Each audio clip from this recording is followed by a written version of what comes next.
요르단은 어떤 축구를 하는 팀입니까? 사실은 우리가 아시안컵이 됐으니까 요르단이라는 팀을 알고 알타마리 뭐 이 선수 위험하다는 건 알지. 사실 우리가 요르단에 대한 정보나 이게 어떤 팀인지 어떤 축구를 하는지 사실 잘 알진 못하잖아요. 요르단 같은 경우는 약간 조별리그하고 토너먼트하고 조금 다르긴 해요. 네. 근데 이제 기본적인 포메이션은 항상 똑같긴 하죠. 3-4-2-1 포메이션을 가져가고 있고요. 근데 이제 그 조별리그하고 토너먼트하고 조금 다른 게 조별리그 때는 좌우 윙백들이 굉장히 공격에 많이 가담을 했어요. 네. 그래서 공격 숫자를 5명이 가져가는 형태가 많았었거든요. 음흠. 좌우 윙백과 그리고 최전방 공격수인 나이마트와 또 이제 2명의 이선 자원인 알리 올랑과 이제 네네네. 알타말이랑 그렇게 해가지고 5명에서 공격 방향을 5방향으로 많이 가져갔거든요. 거기다가 이제 그리고 이제 측면에서의 수적 우위를 많이 가져갔고요. 그러니까 나이마트가 원톱이지만은 이 선수가 측면으로 상당히 많이 빠져요. 좌우로 많이 빠지면서 그러면서 측면에서의 수적 우위를 가져가는 거예요. 그러니까 기본적으로 원래 측면 공격을 하더라도 2명이서 공격하는 경우들이 많은데 나이마트가 왼쪽으로 빠지냐 오른쪽으로 빠지냐에 따라서 측면에 3명까지도 공격을 가져가서 측면에서의 수적 우위로 공격을 진행한다라고 볼 수 있었거든요. 네. 근데 이제 그 토너먼트 와서는 좌우 윙백들이 조금은 공격을 자제를 하고 있어요. 좀 이렇게 많이 올라가지 않고 조금은 더 이제 수비적으로 한다라는 거죠. 그 수비 밸런스를 조금 더 잡으면서 공격을 거의 이제 3톱으로 하는 경향성이 있어요. 토너먼트 와서는. 네네. 근데 이 3명이 다 개인기들이 좋아요. 예, 그 나이마트도 상당히 개인기가 좋고 알타마리가 저희가 많이 봤고. 그렇죠. 예, 한국전에서도 알타마리가 뚫고 나가서 결국 잘하긴 잘하더라. 그랬으니까. 예, 그리고 이제 우란도 갈수록 폼이 좋아지고 있었거든요. 그래서 이제 16강전과 8강전에 상당히 아로란도 좋은 모습을 보여줬어요. 근데 이제 우란 같은 경우는 한국전에 경고 누적으로 못 나오게 되는 거죠. 그렇습니다. 예. 그러면 이제 2차전 두 번째 경기예요, 아시안컵에서. 그러면 요르단이 지금 분명히 어떤 축구를 하는지도 설명을 해주셨고 1차전 우리가 대비가 안 된 상황에서 맞이한 요르단전은 굉장히 어려웠는데 우리 이제 좀비 축구라고 합니다. 그러면서 약간은 좀 어떤 표현을 하냐면 경기 보다가 이제 깨닫고 준비를 하는 그 트롤풋볼이라고 있거든요. 트롤풋볼. SNS. 네, 거기서 뭐라고 했냐면요. 네. 90분까지 한국. 그러다가 90분 이후에 아니 난 형 미안한데 갑자기 눕길래 이 형 왜 그러나 했어. 90분 이후에 한국. 한국 경기 볼 때. 근데 실제 맞아요. 한국이 요르단전부터 다 90분 이후에 골이 나왔어요. 맞습니다. 예. 맞아요. 진짜 뒤늦게 그러니까요. 깨어나는 그런 팀. 그래서 좀비 축구라고 하는 거죠. 그러면 그러니까 이거예요. 제가 지금 드리고 싶은 질문은 한 경기 해봤기 때문에 이번 경기는 조금 나을까가 궁금해. 뭐 그래도 낫지 않을까 하는 생각이 들긴 해요. 네. 왜냐면 한국 선수들도 어쨌건 간에 뭐 클린스만 감독만이 아니라 선수들도 나이마트라던가 이제 알타마리라던가 이런 선수들의 특성은 어느 정도 깨달았을 거 아니에요. 그러다 보니까 거기에 대한 대비는 조금 더 하지 않을까 선수들 차원에서도. 이번에 이렇게 안 봤으면 좋겠어. 그냥 애초부터 이렇게 봤으면 좋겠어. 아무튼 좀 어느 정도는 대비가 됐을 것이다라는 거고요. 그러면 여전히 조심해야 될 부분이 있을까요? 일단 한 번 봤기 때문에 여전히 조심해야 될 부분. 여전히 조심해야 될 부분이요. 중원을 조금 더 신경을 썼으면 하는 바람이긴 해요. 중원? 근데 중원 맨날 간격 벌어지고 중원이 좀 털린다 이런 얘기는 계속 이어지긴 하네요. 이게 그러니까 상대가 내려앉기 전까지는 도리어 고전을 계속 했었거든요.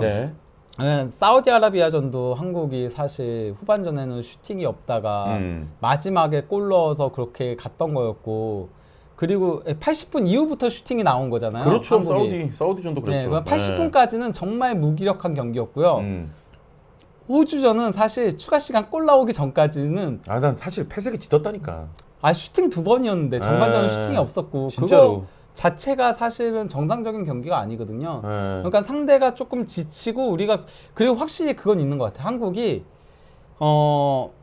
일본만큼 뎁스가 넓진 않지만은 일본 다음으로 아시아에서는 독보적인 뎁스긴 하다. 왜냐면은 교체 카드들을 쓸 때 확실히 효과를 발휘하는 거는 맞아요. 한국이긴 해요.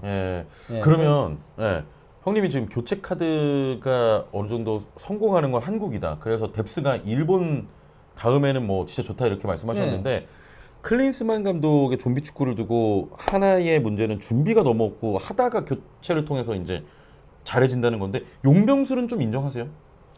교체 카드는 잘 활용하고 있는 거죠. 예, 특히 뭐 양현준을 풀백으로 배치한 거 물론 뭐 그게 그거는, 네. 그러니까 어차피 이렇게 지나 저렇게 지나니까 많이들 그렇게 한다라고 하더라도 예, 상당히 그거는 그래도 과감한 선택이니까 예. 거기에 대해서는 칭찬할 수 있는 거죠. 그렇죠. 예, 그런 선택들이 또 적중하기도 했고요.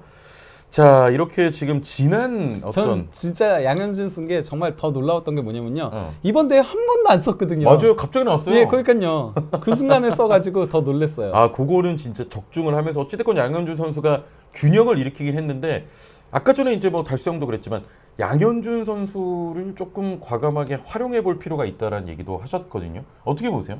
상대팀이 저거가 시작부터 양현준 선수를 선발로 내보내는 거는 조금 무리가 있다라고 보고요. 예. 이제 상대팀이 어떤 스탠스로 나오느냐를 보고 할 필요성은 있지 않을까. 어허. 상대가 좀 수비적으로 그 사우디 같은 경우가 그랬잖아요. 완전히 내려앉아서 그렇게 하거나 네. 뭐 호주도 그랬잖아요. 그런 팀 상대로는 그러면은 좀 풀백을 공격적으로 활용하기 위해 양현준을 좀 이른 시간에 교체 카드로 활용하는 방안도 생각해 볼 수는 있다라고 예. 하겠습니다. 자, 과연 또 그런 선택을 할지는 요르단전에서 봐야 될 것 같고요. 이제 그 요르단이 어떻게 나올지가 궁금한 거니까 예. 그 요르단 감독 같은 경우도 어쨌건 간에 그 한국하고의 2차전도 계속 복귀를 했었다라고 하고 어허. 얘기를 했거든요. 예. 한국 경기들을 보면서 준비를 많이 했다라고 하니까 맞아요. 한국 어쨌건 요르단도 한국의 약점들을 확인했을 거 아니에요. 그리고 이제 한국 상대로 아무리 경기 막판이더라도 내려앉으면 위험하다는 거를 확실하게 이제 인지했을 거예요. 근데 형, 나 그거 물어보려고 그랬어. 사우디와 호주가 다 그랬잖아요. 맞아요. 마지막엔 완전히 내려앉다가 맞아요. 도리어 두들겨 맞으면서 실점을 하게 된 거기 때문에 네네네. 예, 물론 호주는 거의 통할 뻔 하긴 했어요. 그 손흥민 선수가 페널티킥 얻어낸 거는 그건 정말 손흥민 선수의 개인 완전 능력이었어요. 개인 기량, 100% 개인 기량이었고.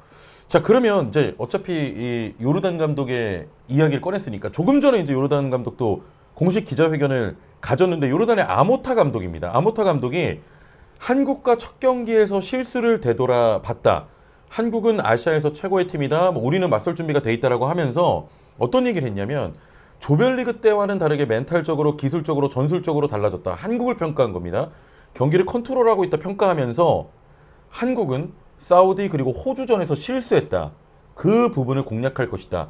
우리는 위로 올라가기 위해 싸울 것이고 전술적으로 준비해서 차이를 극복할 거다 이런 얘기를 했는데 포인트는 뭐냐면 한국이 사우디와 호주전에서 실수했다는 표현을 좀 썼거든요. 네. 이게 어떤 부분을 얘기하는 걸까요? 결국은 뭐 수비적인 미스들과 중앙이 벌어지는 그런 이슈들이라고 할 수 있겠죠. 그런 가운데 이번 경기는 김민재 선수가 못 나오죠. 못 나옵니다. 예. 경고도적으로 못 나옵니다.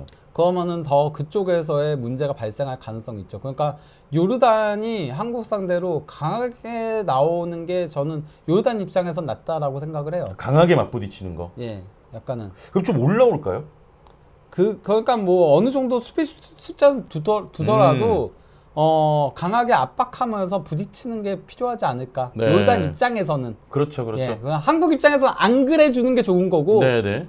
제가 요르단이라면은 그렇게 나오는 게 맞다라고 생각해요. 오히려 강하게 올라오면서 약간은 좀 맞부딪히는 경기. 그래서 중원 싸움에서의 우위를 점하고 지난 경기 때처럼 그리고 또 이제 그 김민재가 빠진 쪽에서의 미스들을 유발하는. 네. 예, 안 그래도 그나마 사실 그러니까 사우디전도 김민재 선수의 이 헤더 이거 아니었으면 탈락이에요 이미. 거기서. 그렇죠. 김민재 선수 헤더로 그 걷어내가지고 예. 호주전도 뭐 그렇고 호주전은 사실 진짜 듀크의 듀크가 그거 하나 넣었으면은 감사했죠. 솔직히 완전 게임 셋이었는데 네. 와, 그 지탄 많이 받겠던데. 그렇죠. 예. 자, 일단 요르단도 공헌을 했습니다. 좀 강하게 맞부딪히고 한국의 실수, 뭐 중원이 좀 비는 부분이라든지 또 이제 김민재 선수가 없는 부분도 노리겠죠. 예. 공략을 할 텐데 그런 부분을 철저히 지금 공략하겠다고 공헌을 한 상황입니다. 자, 그리고 클린스만 감독도 기자회견을 했습니다. 조금 전에.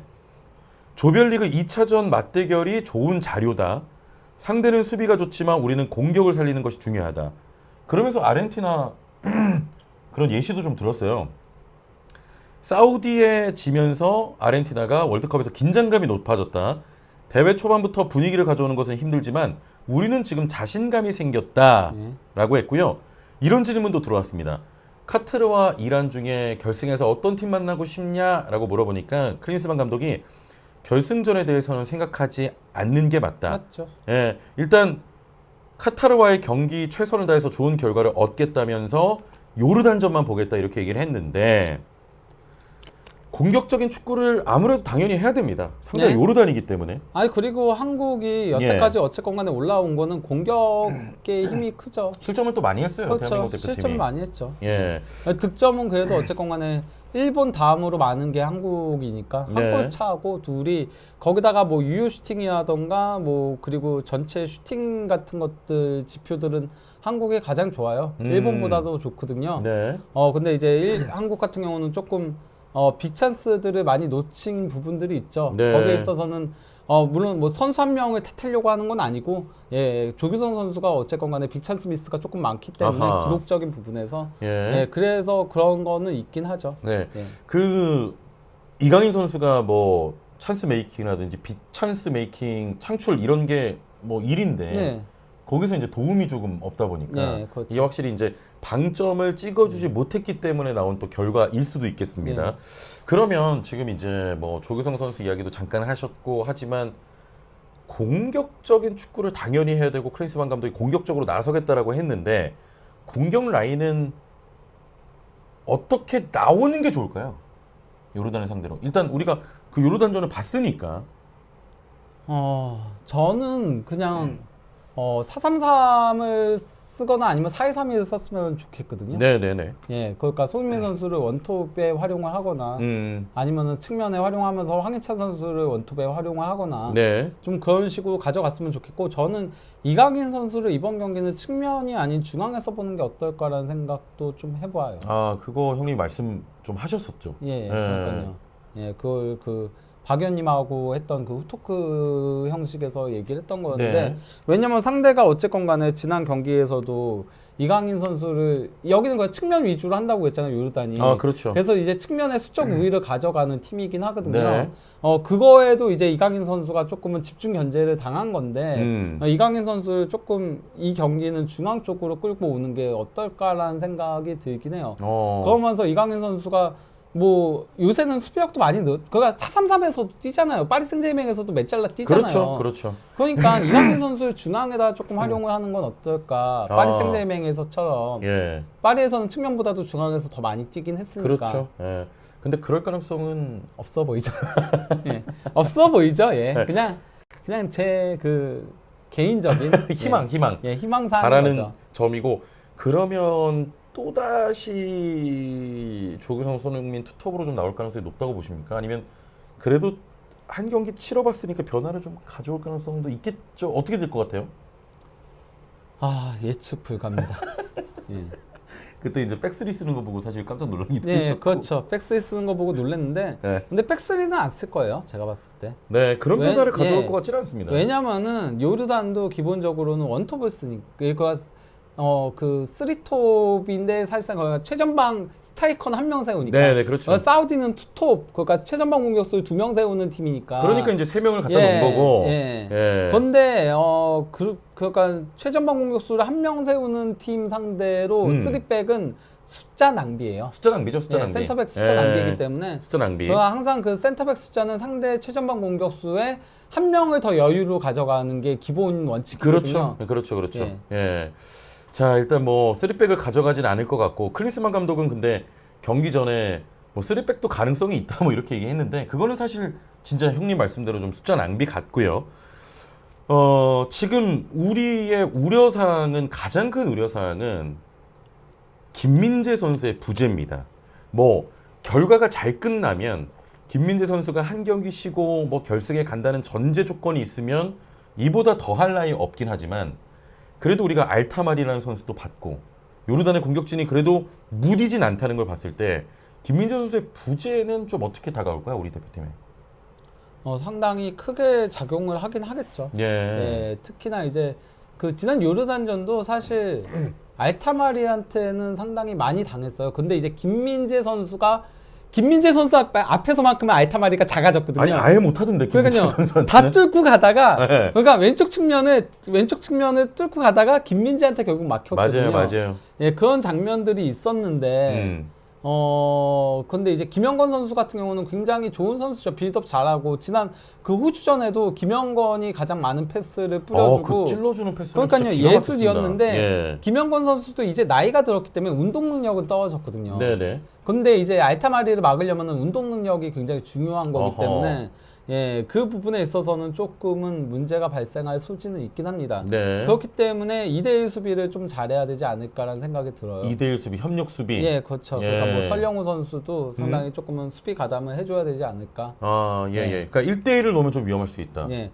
지금 그러니까 한국 대표팀이 기본적으로 그 16강전부터는 거의 지난 그가 호주전도 보면은 박용우 선수가 거의 밑으로 내려왔어요. 그래서 네. 3백을 형성하면서 좌우 윙백들, 풀백들이 완전 윙처럼 올라가는 플레이들을 했었거든요.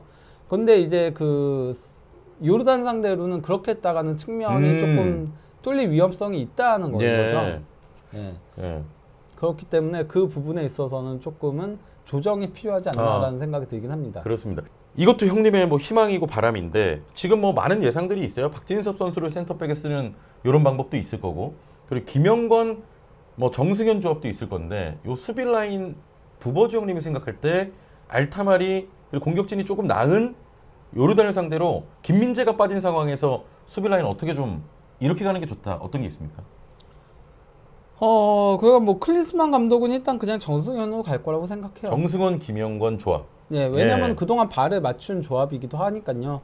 거기다가 이제 그 설영우, 김태환까지 울산 라인이잖아요. 네네. 박용우랑 그리고 또 이제 조현우까지가 싹 전현 울산 라인인 거거든요.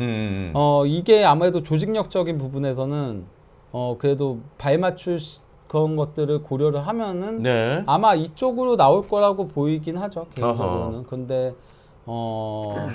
사실 이게 그거가 쉽지 않아요. 그러니까 어떤 게 쉽지 않냐면요. 알타마리는 오른쪽에서 뛰는 선수잖아요. 예. 오른쪽에서 중앙으로 치고 들어오는 선수인데 네. 지금 한국 대표팀은 김영건 선수를 써야 돼요. 김민재가 있었어도 써야 되는 상황이에요. 네. 왜냐면은 왼발잡이 수비가 없어요. 김영건 외에 없어요. 그러니까 예. 왼쪽 풀백도 김진수가 나올 수 있다면은 조금 그러면은 거기서의 변화들을 가져갈 수 있긴 하겠죠. 그렇죠. 근데 김진수도 못 나오고 설영우가 왼쪽으로 나오는 현 시점에서는 그러면은 왼발이 한 명 필요해요. 네. 실제 그 사우디전에서도 그게 조금 많이 두드러지긴 했었거든요.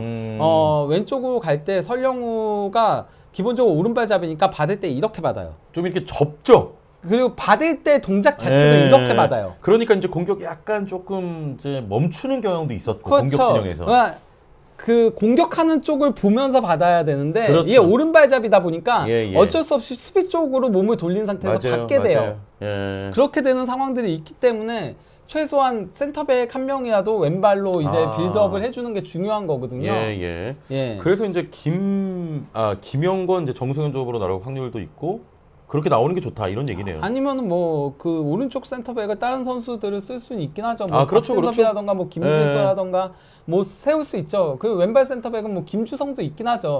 근데 김주성은 그동안 한 번도 명단에 오르지 않았었고 뭐 그런 것들 고려하면은 그러면은 일단은 김영건 선수는 기본적으로 이 기본 골자, 그러니까 기본으로 박아두고 옆에 짝이 좀 바뀔 수는 있겠습니다만 김영건, 정승현 조합으로 좀 나올 것 같다 이런 얘기고요.